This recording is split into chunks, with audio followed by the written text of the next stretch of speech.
Bonsoir tout le monde, il est super tard, j'ai pas eu le temps de faire cette vidéo avant.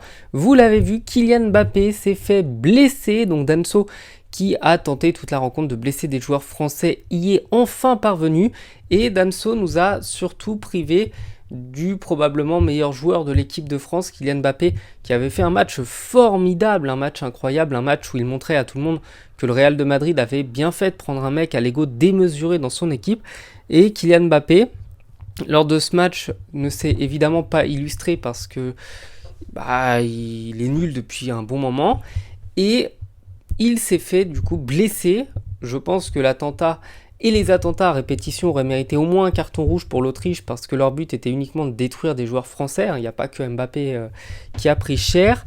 Et donc la blessure, vous la voyez, elle s'affiche gentiment. Kylian Mbappé, le verdict est tombé. C'est évidemment un nez cassé. Le joueur a été transféré à l'hôpital de Düsseldorf ou Düsseldorf, ou je pense. Bref, je sais pas comment ça se prononce, l'allemand c'est horrible. Bref, il a été transporté à l'hôpital, on va appeler ça comme ça.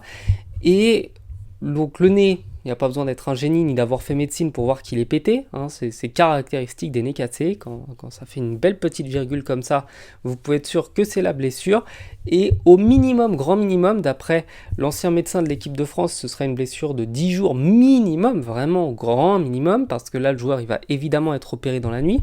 Rassurez-vous, le système de santé allemand fait que lui ne va pas attendre 15 heures de se faire opérer d'une urgence à l'hôpital, comme c'est le cas chez nous. Et donc le joueur, au minimum dans 10 jours, il pourrait peut-être revenir. Et évidemment que son euro, il est compromis. Évidemment que c'est pas exclu que les médecins décident tout simplement de ne pas lui faire reprendre la compétition pour que la cicatrice, enfin pas la cicatrice, mais pour que la fracture se consolide et que tout se passe bien. Parce que derrière, si c'est simplement, entre guillemets, le nez cassé, c'est douloureux, c'est très gênant. Mais si la cloison du nez est décalée, le joueur aura du mal à respirer. Or, il paraît que chez les êtres humains, on a quand même besoin de respirer. Et que donc, s'il respire mal, forcément, ça va être plus compliqué pour les performances. Donc le joueur, évidemment qu'on lui souhaite quand même bon rétablissement. Parce que quand même, on n'est pas des sadiques. On va pas se repasser en boucle les images du nez pété d'Mbappé, même si ça me ferait plaisir de me faire une grosse compilation de lui en larmes. Lui qui, melonman, se sentait intouchable. Non, c'est pas juste, c'est pas gentil de ma part. On va donc lui souhaiter un bon rétablissement. Ce n'est pas parce que le joueur est détestable qu'on lui souhaite du malheur non plus. C'est pas parce que on lui souhaitait les croisés juste avant que ça veut vraiment dire qu'on lui souhaitait de se blesser.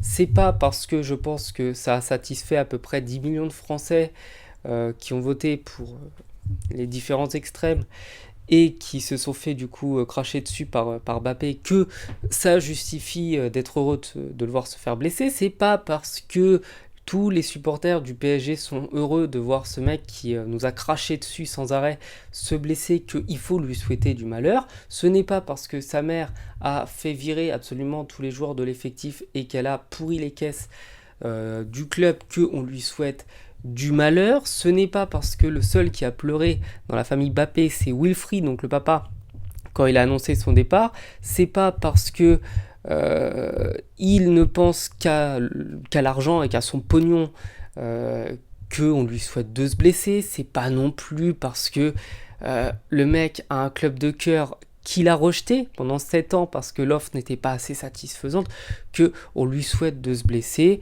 Et je conclurai en disant que ce n'est pas parce qu'il se sent intouchable et qu'il a vu que c'était juste un être humain comme tous les autres qu'on lui souhaite de se blesser. Et vraiment pour conclure, parce que je ne suis pas de mauvaise foi, pour conclure, ce n'est pas parce qu'il faisait le mec gangster en mode « Yo, en la cahier, t'es maté », genre dans la rue je t'aurais tué, qu'il se fait péter le nez, il part en pleurant et il montre à tout le monde qu'il a tué personne, qu'on lui a souhaité du malheur. Bref, passez une bonne journée, peut-être que l'équipe de France sera enfin débarrassée d'un poids, et je parle plutôt de Marcus Thuram, parce que lui aussi il a été pourri. Bref, N'Golo Kanté est toujours au sommet, toujours aussi petit, toujours aussi gentil, et il a absolument stoppé toute l'Autriche. Il aurait bien fallu avoir un N'Golo Kanté il y a à peu près 80 ans, ça aurait pu éviter des problèmes. Bref, passez une bonne soirée, ciao.